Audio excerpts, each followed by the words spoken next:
शंकराचार्य अविमुक्तेश्वरानंद ने खून लगा पटका दिखाते हुए ये बताया कि कैसे उन्हें प्रशासन की तरफ से मारने की कोशिश की जा रही थी। शंकराचार्य अनशन पर बैठे हुए हैं।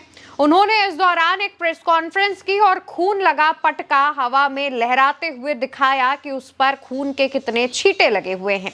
और इसके अलावा उन्होंने एक दावा किया, अध्ययन करने के लिए आया है। इसको ले जाकर के पीट रहे थे। इसके गले में ये पीला पहचान के लिए दुपट्टा छपा था। आप देखिए, इसमें इसके नाक से खून बहने लग गया। इतना मारा इसको, वो इसमें दर्ज है।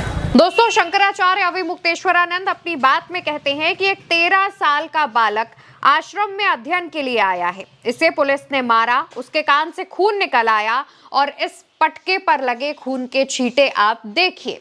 वो उसे दिखाते हैं और इसके बाद ये भी दावा करते हैं कि कैसे प्रशासन की तरफ से बार बार पालकी से नीचे उतरने पर उनको जोर दिया जा रहा था ताकि वो पालकी से नीचे उतरें और फिर एक घटना को अंजाम दिया जा सके। कुल 35 लोगों को इन्होंने पकड़ लिया और उसके बाद हम पूरी तरह से अकेले हो गए। जब हम पूरी तरह से अकेले हो गए, यहीं से समझ में आता है कि आखिर अकेला क्यों करना चाहते थे। इन्होंने अकेला कर दिया हमको कहते थे नीचे उतरो।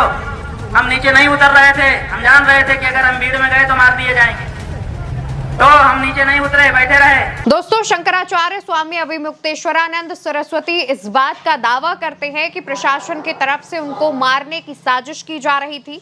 वो कहते हैं कि हमारे कुल 35 लोगों को पकड़ लिया गया। हम पूरी तरह से अकेले हो गए। हमसे वो कह रहे थे कि नीचे उतरो। हम जानते थे कि अगर नीचे उतरे और भीड़ में गए तो मार दिए जाएंगे। ये कोई पहली बार नहीं है जब स्वामी अविमुक्तेश्वरानंद सरस्वती ने इस तरीके का कोई दावा किया हो। इससे पहले जब उनकी पालकी को जबरदस्ती कुछ अज्ञात लोग घसीट कर किसी दूसरी दिशा में लेकर जा रहे थे, उस दौरान भी उन्होंने यही आरोप लगाए थे और कहा था कि कुछ अज्ञात लोग उनकी पालकी को घसीट कर कहीं लेकर जाने की कोशिश कर रहे हैं। हमारे सारे लोगों को अरेस्ट कर लिया है और हमको अज्ञात लोग लेकर के जा रहे हैं। पीछे से धक्का मार रहे हैं वो लोग। ये देखिए, छिप करके। दोस्तों, ये पूरा मामला रविवार को शुरू हुआ था जब माघ मेले में मौनी अमावस्या के पर्व पर स्वामी अविमुक्तेश्वरानंद सरस्वती गंगा में नहाने जा रहे थे। इस दौरान प्रशासन की तरफ से उन्हें रोका गया। प्रशासन ने अविमुक्तेश्वरानंद के साथी साधु संतों को बुरी तरीके से मारा पीटा, उसकी भी तस्वीरें सामने आई, हमने आप तक दिखाई। उस दौरान भी अविमुक्तेश्वरानंद सरस्वती ने यही बात कही थी कि कैसे प्रशासन की तरफ से उन्हें मारने की साजिश रची जा रही है और प्रेस कॉन्फ्रेंस में भी अविमुक्तेश्वरानंद सरस्वती यही बात कह रहे हैं। और जब उनके इस आरोप को लेकर के, उनकी इस बात को लेकर के पत्रकारों ने प्रशासनिक अधिकारियों से सवाल पूछा तो देखिए कैसे वो प्रेस कॉन्फ्रेंस छोड़कर जाने लगे। ये तस्वीर आप देख रहे हैं। इस तस्वीर में काफी देर तक जो पूरा घटनाक्रम है उसके बारे में अधिकारी पत्रकारों से बात कर रहे थे, लेकिन जैसे ही मौका आया कि पत्रकार उनसे सवाल कर सके, तुरंत अधिकारी पीठ दिखाकर भागने लगे, जिस पर पत्रकारों ने उनसे क्या कुछ कहा आप वो भी सुनिए। जवाब दीजिए। भाग क्यों रहे भाई आप लोग भाग रहे हैं, जवाब नहीं दे रहे हैं। जवाब दीजिए। एक घंटा बैठे रहे, उसके बाद आइए, आपने भाषण दीजिए। जवाब नहीं दे रहा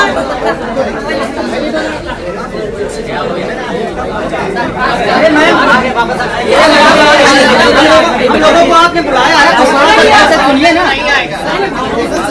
सवाल का जवाब। दोस्तों, पत्रकारों के सवालों का जवाब भी अधिकारी नहीं दे पा रहे हैं, टाल मटोल रहे हैं। और दूसरी तरफ अविमुक्तेश्वरानंद सरस्वती के उस शिविर के बाहर कारण बताओ नोटिस जारी किया गया है। एक नोटिस चिपकाया गया है और उसमें लिखा गया है कि आप तो शंकराचार्य है नहीं, आपके खिलाफ तो कोर्ट में मामला चल रहा है, तो ऐसे में आप अपने नाम के आगे शंकराचार्य क्यों लगाते हैं? इस बात को आप बताइए। 24 घंटे का वक्त दिया गया है उन्हें जवाब देने के लिए। जबकि प्रयागराज में जब कुछ दिनों पहले कुंभ का आयोजन हुआ था, उस दौरान भी प्रशासन ने स्वीकृति दी थी शिविर लगाने की अविमुक्तेश्वरानंद सरस्वती को। उस दौरान उनके शंकराचार्य होने ना होने पर सवाल नहीं उठा था, लेकिन अब यह सवाल उठाया जा रहा है। मामला लगातार आगे बढ़ रहा है और इस दौरान कई चीजें निकलकर सामने आ रही हैं। कई आरोप भी यूपी के प्रशासन पर, यूपी की सरकार पर लगाए जा रहे हैं।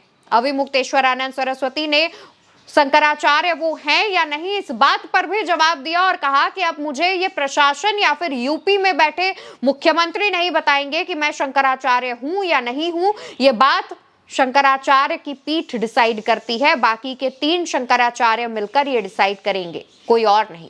शंकराचार्य बुरी तरीके से भड़के हुए हैं, लगातार अनशन पर बैठे हैं। रविवार को जब ये घटना हुई उसके बाद से ही वो धरना दे रहे हैं। उन्होंने अब तक अन्न और जल का त्याग कर दिया है और एक भी दाना नहीं खाया है, लेकिन उसके बावजूद उनकी चिंता फिक्र किसी को नहीं है। हिंदुत्व, धर्म, मंदिर के नाम पर वोट लेने वाली भारतीय जनता पार्टी देश के एक शंकराचार्य का अपमान कर रही है और उसके बावजूद खामोश बैठी हुई है। शंकराचार्य जिस तरीके से आरोप लगा रहे हैं, सरकार को, प्रशासन को चाहिए कि उन आरोपों पर जवाब दे और शंकराचार्य को मनाए। शंकराचार्य ने अपने बयान में यह भी कहा था कि कैसे वो इंतजार करते रहे कि अधिकारी आएंगे, मनाएंगे और कहेंगे कि ठीक है आप स्नान करिए, चलिए, लेकिन वैसा कुछ नहीं होता है।